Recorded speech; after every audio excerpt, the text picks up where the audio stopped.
Seguramente has escuchado hablar del Área 51, ubicada en los Estados Unidos, la cual opera desde 1950. Esta base militar ha sido debate de muchas conspiraciones que inundan todo el Internet, especialmente las redes sociales. Hoy quiero hablarte sobre el Proyecto Abigail, pero no te contaré lo que ya has escuchado en todos lados, sino lo que Milton Bill Cooper, ex agente de los Estados Unidos, nos ha venido revelando desde hacía ya bastante tiempo. Esta información ha sido difícil de encontrar. Espero lo disfrutes y puedas seguir escuchándonos en el primer programa titulado Bizarro de Creer, donde escucharás temas polémicos e interesantes, al igual que aterradores. Aquí comenzamos.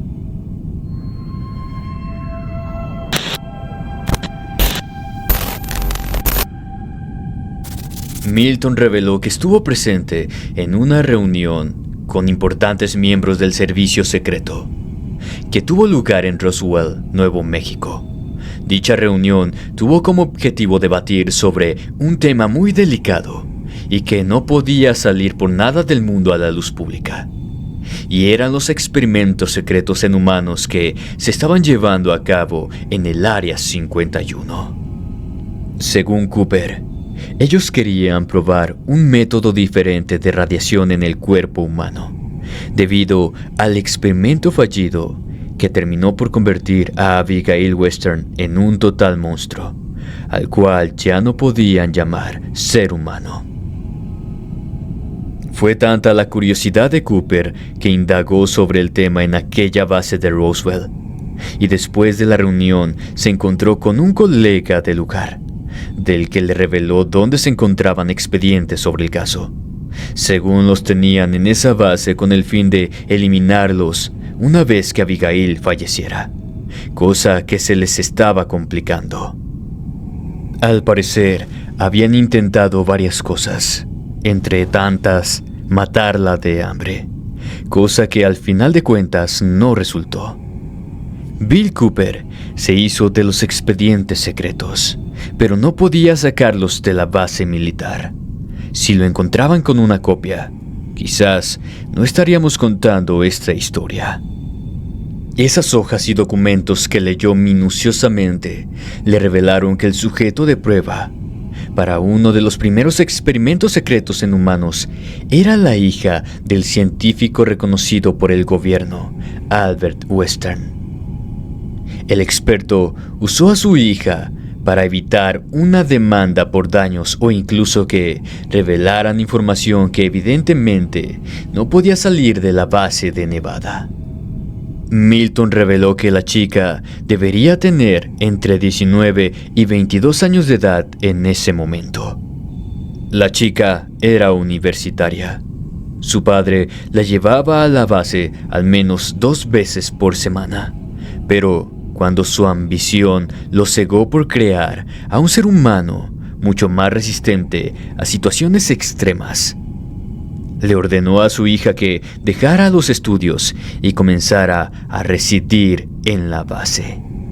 Ahí, los experimentos en radiación avanzaron, aunque no con resultados tan positivos como Albert esperaba. Se concentró en que el cuerpo de su hija soportara todos los experimentos, pero descartó sus cambios físicos y mentales. Para cuando se quiso dar cuenta, ya era demasiado tarde. La piel de Abigail comenzó a arrugarse y poco a poco también a estirarse.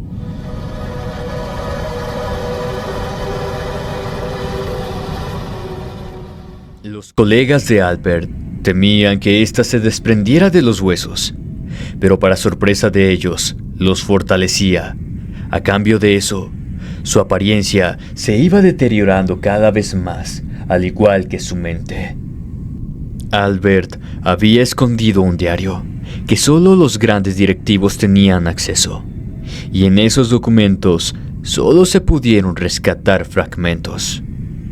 Uno de estos, escritos por el mismo científico, decía que ni siquiera cuando vio a su propia hija en un estado tan deplorable, pensó en detener los experimentos.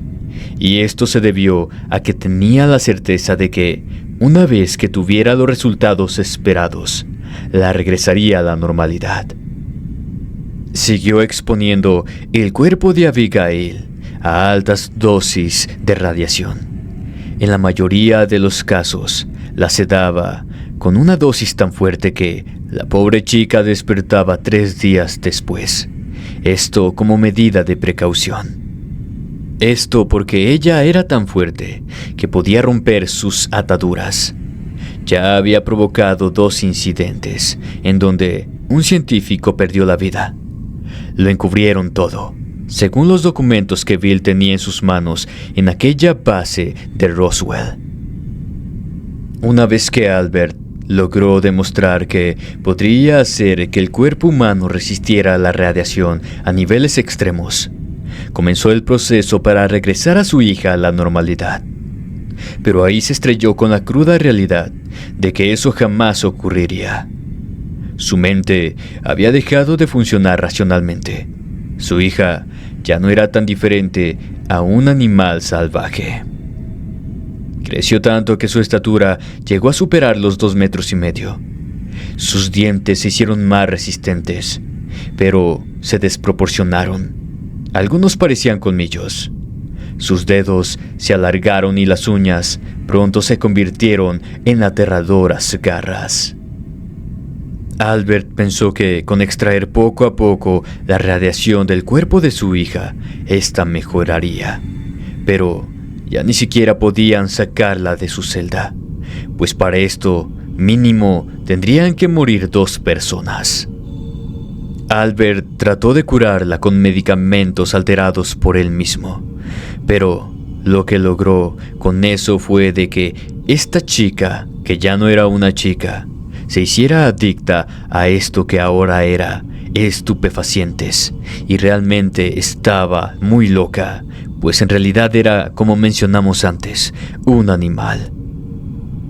En vista en que la chica no mejoraba y en lugar de eso empeoraba, Albert, el científico, decidió acabar con su propia vida cobardemente. Dejó una nota donde pedía que por favor no mataran a su hija, que la ayudaran a encontrar una posible cura. Eso desmotivó a otros científicos, pues Albert era uno de los mejores en ese campo. Meses después, se declaró el proyecto Abigail como fallido y se ordenó que el sujeto de prueba e hija del científico debía ser exterminada. Esa noche, 5 soldados perdieron la vida y 2 de ellos quedaron gravemente heridos. Abigail resistía a las balas. Su cuerpo se curaba realmente rápido y parecía que no tenía dolor. En vista de que representaba un peligro extremo, sellaron el área donde se encontraba y trataron de nueva cuenta matarla de hambre. Pero como saben, esto no resultó. Según algunos informes, ella escapó para buscar comida, quitándole la vida a muchos soldados. Un comité encargado de la situación declaró que todavía se le podía sacar provecho a lo que evidentemente ya no era un ser humano, así que comenzaron a alimentarla y extraerle muestras de ADN para futuros experimentos, con la idea de que sus nuevas habilidades podrían ser plantadas en otro ser humano sin la falla deteriorable de su cuerpo y mente, por no decir una mutación. Por la antigüedad de los documentos, se declara que Abigail no debería estar viva, o al menos no con la fuerza que tenía cuando se declaró como una amenaza máxima para la base. Sin embargo, su condición era algo único y desconocido, por lo que sus células mutadas pudieron hacer que sobreviviera, incluso hasta el sol de hoy. Aquel colega que le dio acceso a Bill para que pudiera encontrarse con los expedientes También le reveló que en ese entonces estaban planeando utilizar los estudios y experimentos de Abigail para implementarlos en un nuevo proyecto de control mental llamado MK Ultra. Al final esto se declaró ilegal y a los sujetos que estaban en prueba se les dio una indemnización de más de $100,000 para que guardaran silencio y que todo fuera una fachada, diciendo que era una institución psiquiátrica. Después de un tiempo se descubrió que el ADN de Abigail se utilizó para crear un estupefaciente muy fuerte que solo podía implementarse en sujetos mediante la tortura. ¿Quién sabe con qué fines? Ese tipo de cosas, junto con el tema alien extraterrestre, no podía salir a la luz por nada del mundo. Y por eso fue que se creó un gobierno secreto. Tanto así que se decretó que ni siquiera los próximos presidentes tendrían acceso a esa información secreta y que solo se revelaría lo poco esencial, de ser necesario y altamente evaluado por un comité con una autoridad mayor a la del mandatario. ¿Y tú qué piensas del caso de Abigail? ¿Crees que la radiación le haya dado esas habilidades sobrehumanas? ¿Le haya deformado todo el cuerpo, la piel, y haya sido todo un monstruo, un animal salvaje? Supuestamente John F. Kennedy descubrió todos estos secretos, al igual que el de Abigail, otros más que quería que se supieran, que fueran del dominio público, y fue por eso que lo mandaron callar. ¿Qué te ha parecido este video bizarro de creer sobre el proyecto de Abigail? Házmelo saber en la caja de comentarios. Hay un sinfín de supuestas abducciones extraterrestres que tuvieron su origen en los años de 1950. Algunas se lo atribuyen al tratado que el presidente Harry S. Truman hizo con seres del espacio, donde supuestamente estos podrían raptar a seres humanos cuando ellos quisieran, con la condición de devolverlos. Esto con el fin de ser estudiados, pues tenían un problema en la matriz los extraterrestres, que les impedía reproducirse.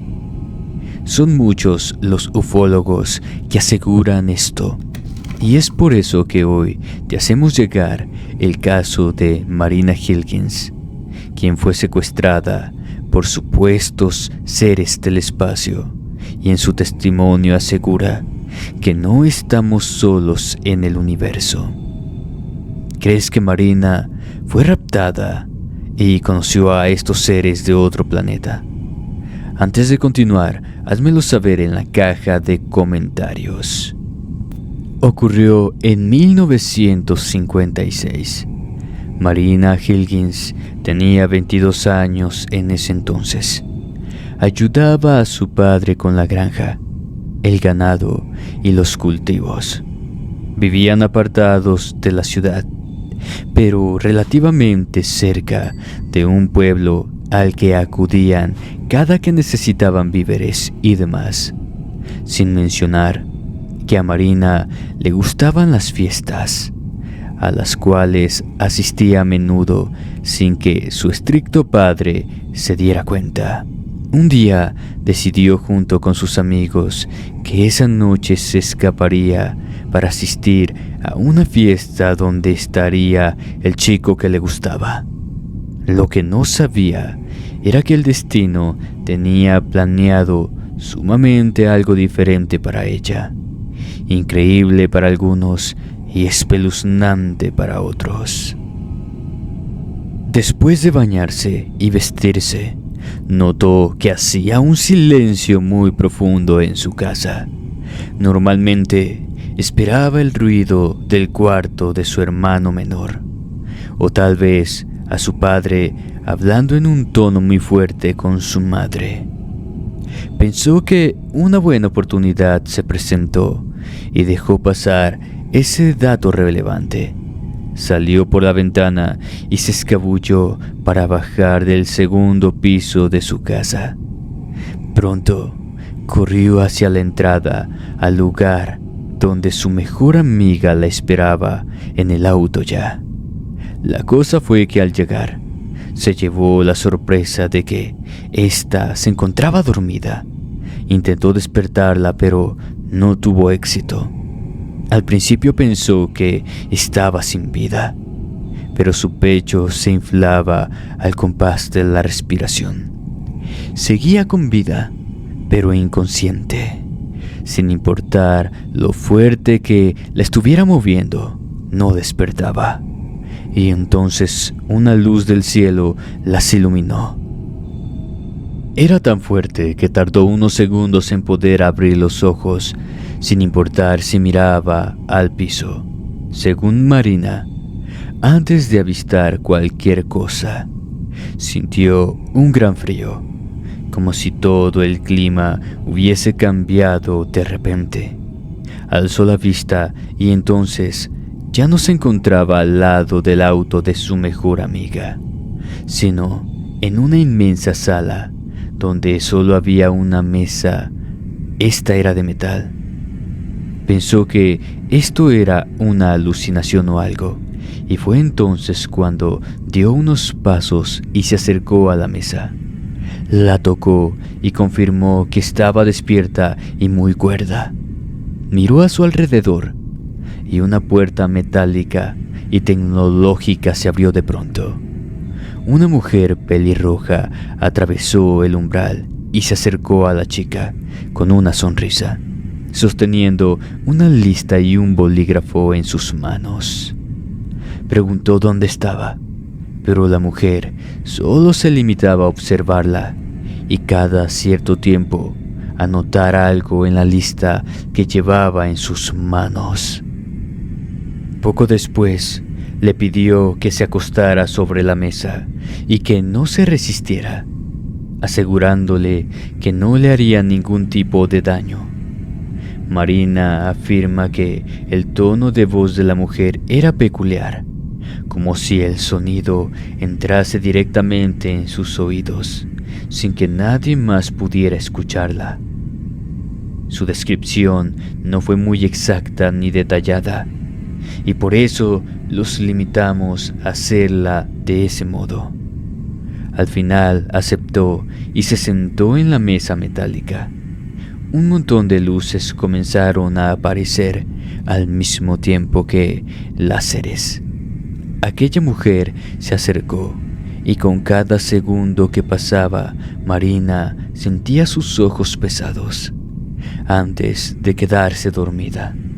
Aquella mujer le dijo que los humanos eran seres sorprendentes y que le hubiese gustado nacer con una genética similar a la de ellos y no con la de su raza. Marina ni siquiera pudo preguntar nada. No tenía fuerzas y al final cayó dormida. Despertó en el umbral de su casa poco después y desde ahí pudo observar el auto de su mejor amiga. Sin pensarlo dos veces, corrió hacia él y ahí estaba ella, dormida todavía.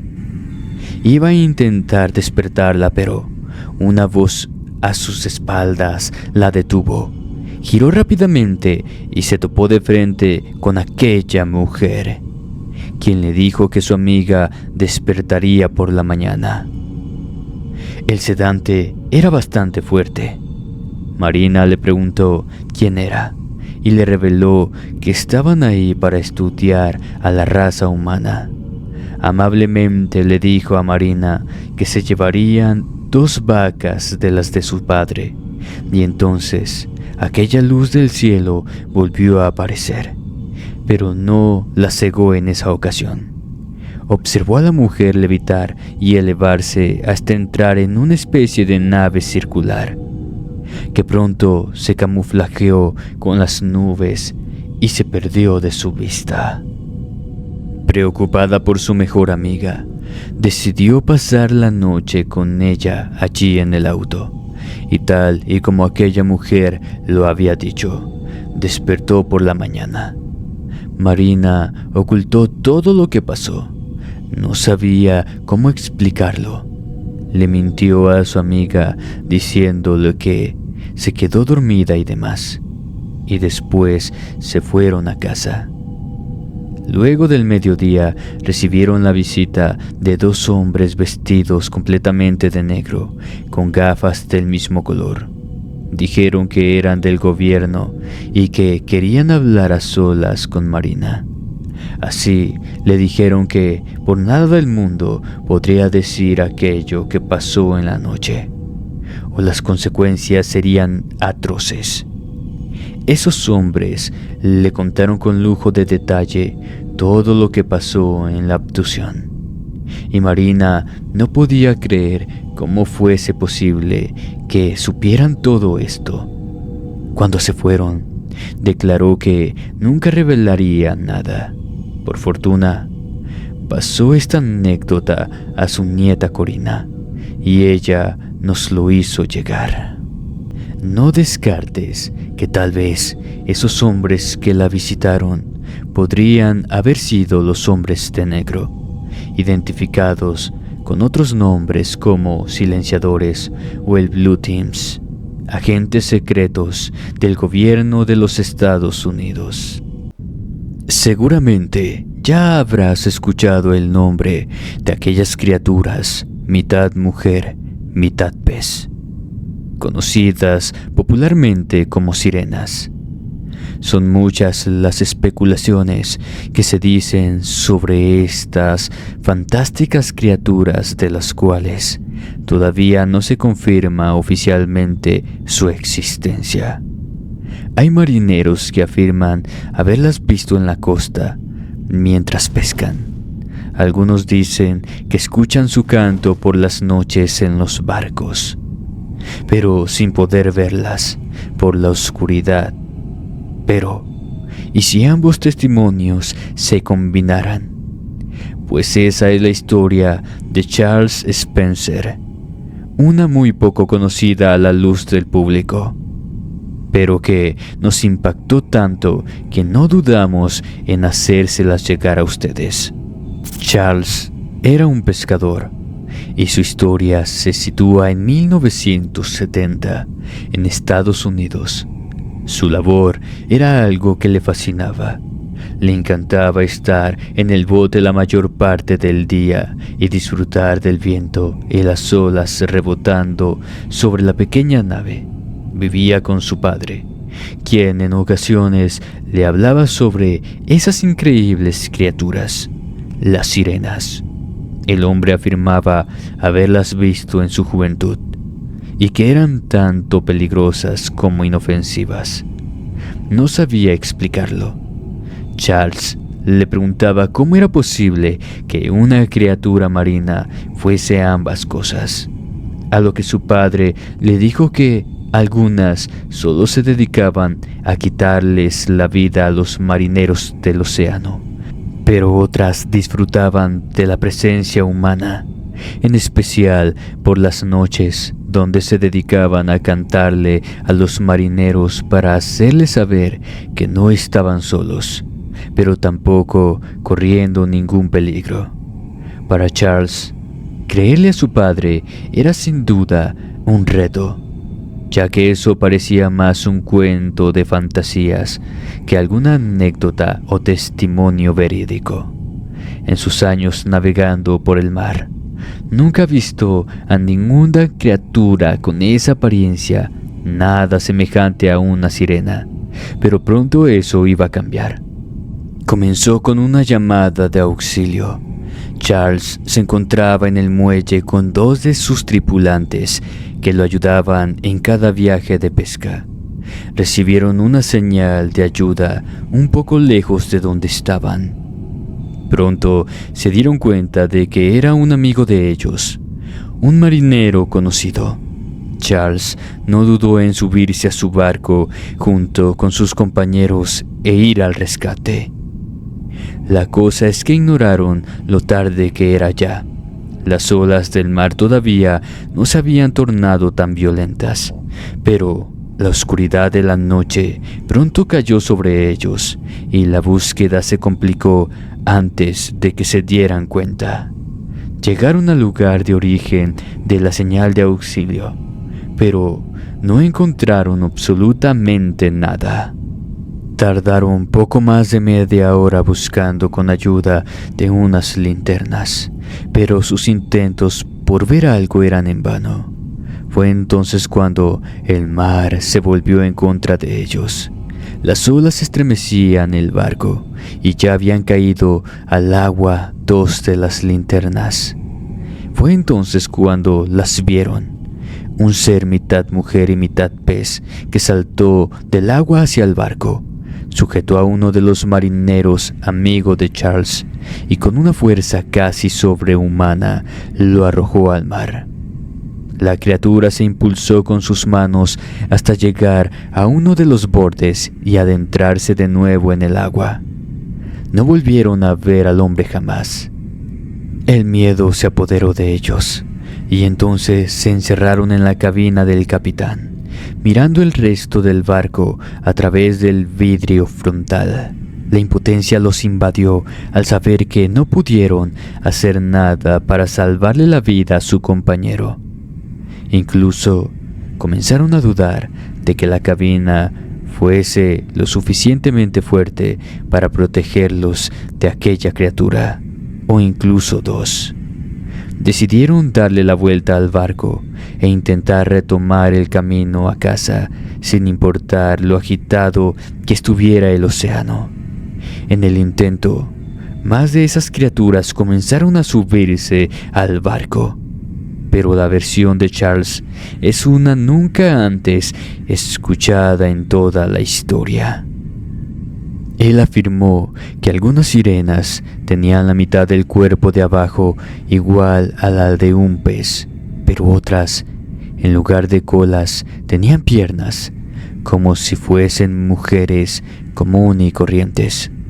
La única diferencia eran sus escamas en sus mejillas y los brillantes ojos que tenían, según Charles, como si fueran 2 luces de Navidad. De hecho, esas criaturas llegaron caminando a la cabina del capitán y a golpes destruyeron la puerta y el vidrio frontal. El compañero de Charles fue el primero que agarraron. Lo noquearon con una facilidad increíble. Lo cargaron y lo arrojaron al agua.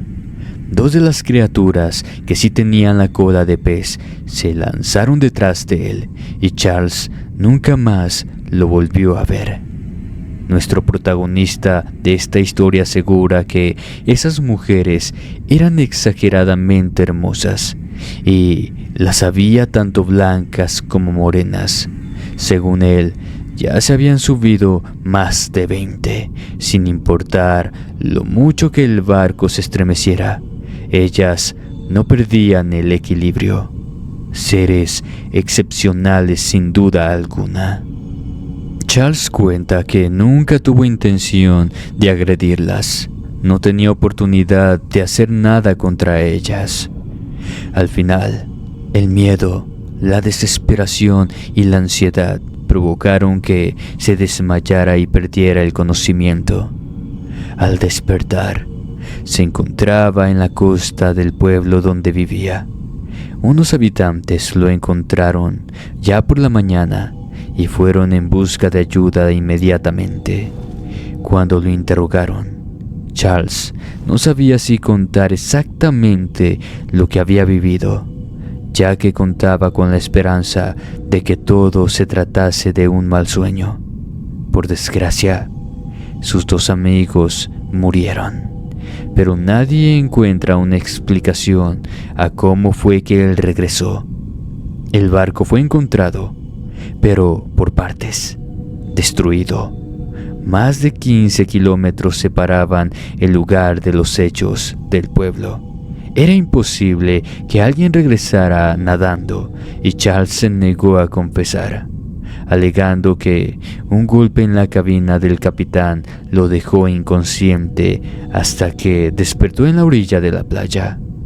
No fue sino 4 años después cuando se animó a revelar lo que realmente había sucedido. Pero el tiempo que tardó guardando silencio le quitó mucha credibilidad a su testimonio. Tú que nos escuchas del otro lado de la pantalla, ¿crees que Charles vio sirenas en realidad? O por otro lado, ¿crees que fue producto de su imaginación y que se escondió en la cabina del capitán mientras sus 2 amigos cayeron al mar por las fuertes embestidas de las olas?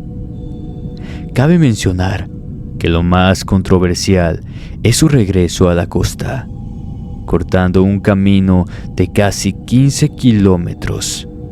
Charles Spencer murió en el año 2011, pero nos dejó esta anécdota que nos hace pensar si esos seres en verdad existen, sin mencionar lo poco que sabemos sobre ellos.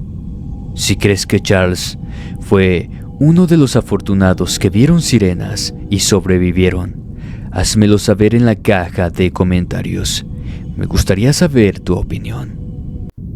¿Qué crees que hay debajo de nuestros pies? ¿Solo tierra? ¿Qué secretos se esconden a profundidades cercanas al centro de la Tierra?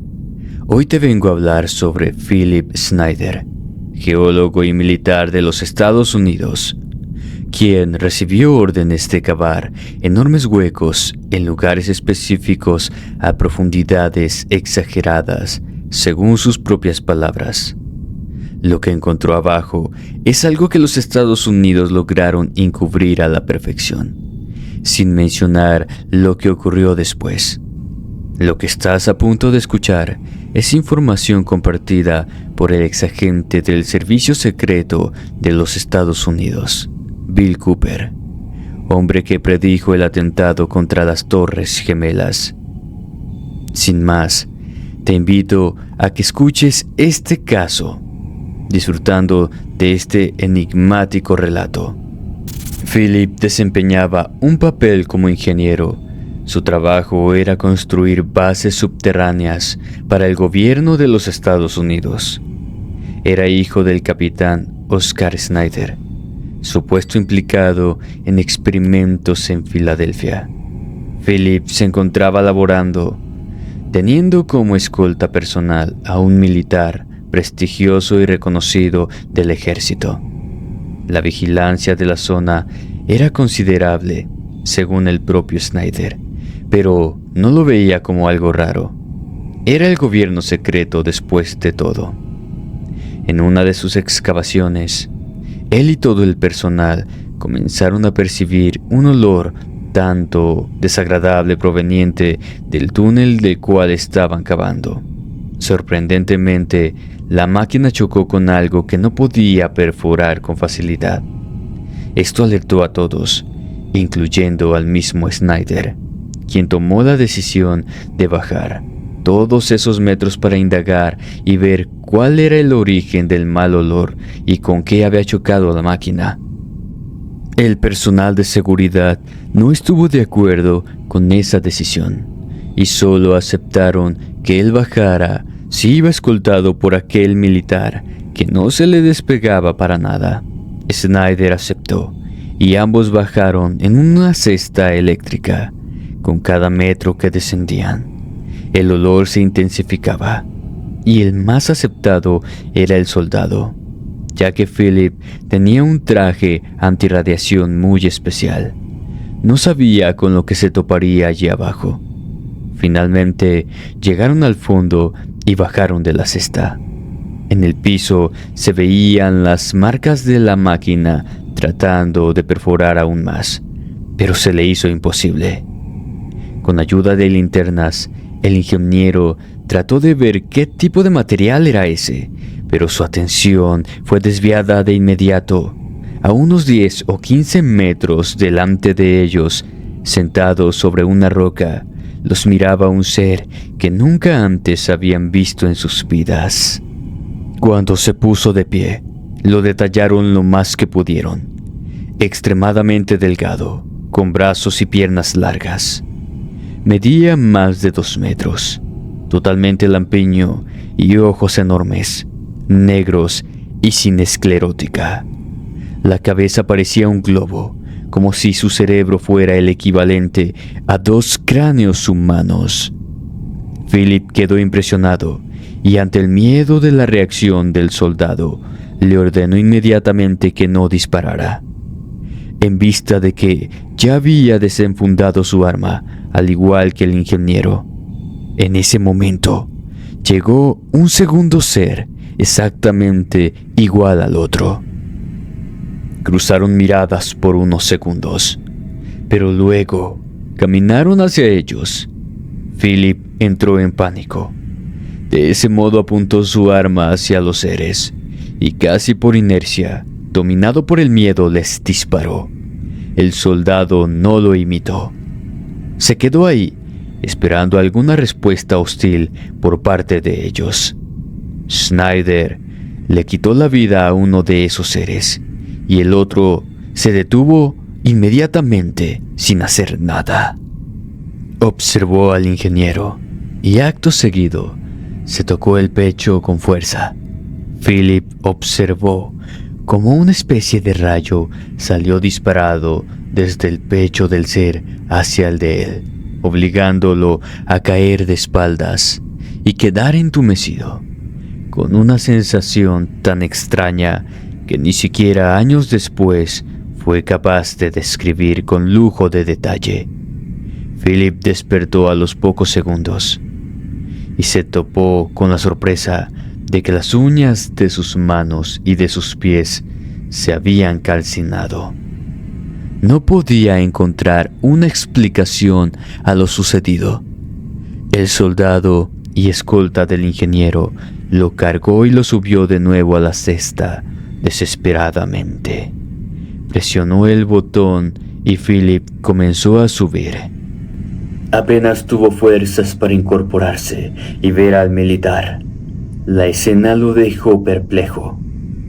El lugar había adquirido cierta iluminación, y así pudo ver que eso era una cueva que se extendía a lo lejos, y que en vez de 2 seres, ahora eran más de 30, exactamente iguales, y todos al lado del cadáver. Perdió el conocimiento poco después que comenzó a ascender. Despertó en el ala médica de su lugar de trabajo, en una carpa. Allí fue interrogado hasta que pudo decir con lujo de detalles lo que había sucedido, y que lo más probable era que el soldado estuviese muerto. Su superior lo escuchó sin decir una sola palabra.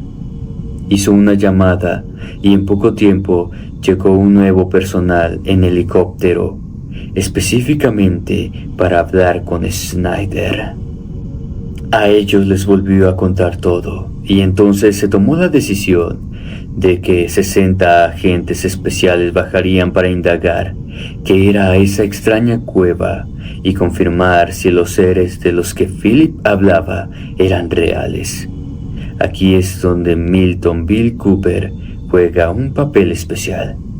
Tiempo antes del atentado de las Torres Gemelas, Bill había mencionado la existencia de unos agentes del gobierno secreto que, aunque tenían apariencia humana, carecían de humanidad, entrenados únicamente para obedecer órdenes y mantener el orden. Dejaban de ser seres racionales, incapaces de sentir emociones. Bill tuvo la teoría de que ellos no eran humanos, al menos no del todo, y esto gracias a testimonios de personas que aseguraban haberlos visto y sentir un terror inimaginable. La teoría de Milton recobró fuerzas al saber que estos agentes tenían una cantidad ilimitada de información. Lo sabían todo, en tiempo real e incluso en una época en donde el Internet no predominaba. Bill logró recobrar información y encontró que esos agentes recibieron el nombre de Blue Teams, el mismo que Phil Schneider escuchó que serían los encargados de bajar por ese túnel e indagar en aquella cueva. ¿La sorpresa? Abajo se libró una batalla entre ellos y esos extraños seres, una masacre. Todos los agentes fueron asesinados brutalmente y sin piedad. Jamás recuperaron los cuerpos. Y entonces revocaron a Philip y a todo el personal de sus cargos, prohibiéndoles que se acercaran a aquel lugar. La cosa es que Schneider no podía aunque quisiera, al menos no en los próximos 400 días.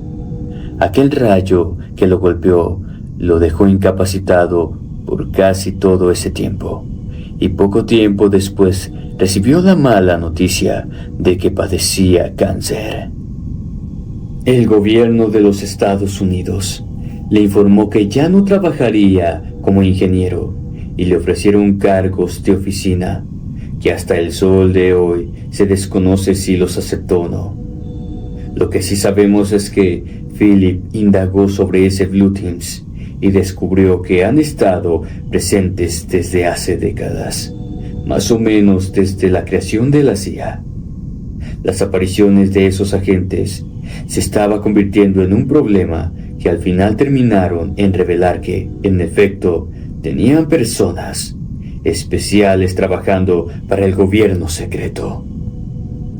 Pero se las ingeniaron gracias a la idea de un hombre de relaciones públicas, quien llegó con la propuesta de hacer una película de ciencia ficción sobre estos mismos agentes, y así nació la famosa película Hombres de Negro, interpretada por Will Smith.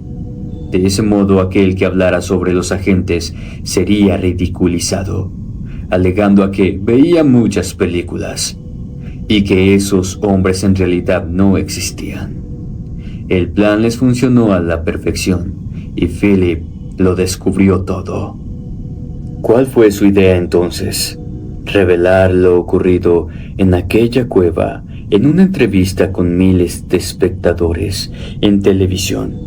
Schneider nunca mencionó el club en aquella entrevista, pero dio buenos detalles sobre lo que él y su escolta avistaron. ¿En qué terminó? Philip Schneider fue hallado muerto por presunto intento de quitarse la vida. Su esposa le hizo un pago por la autopsia particular, donde encontraron que el cuerpo tenía costillas y huesos rotos que para nada coincidían con lo que la policía dijo. Trató de investigar más con sus propios recursos, pero entonces recibió amenazas anónimas de personas que parecían saber todo sobre ella. Le dijeron que si seguía indagando, se iba a reunir con su esposo, y así desistió de la idea. Tú que estás del otro lado de la pantalla, ¿qué piensas al respecto? ¿Crees que existen los hombres de negro en realidad? ¿Qué clase de razas desconocidas viven bajo nuestros pies?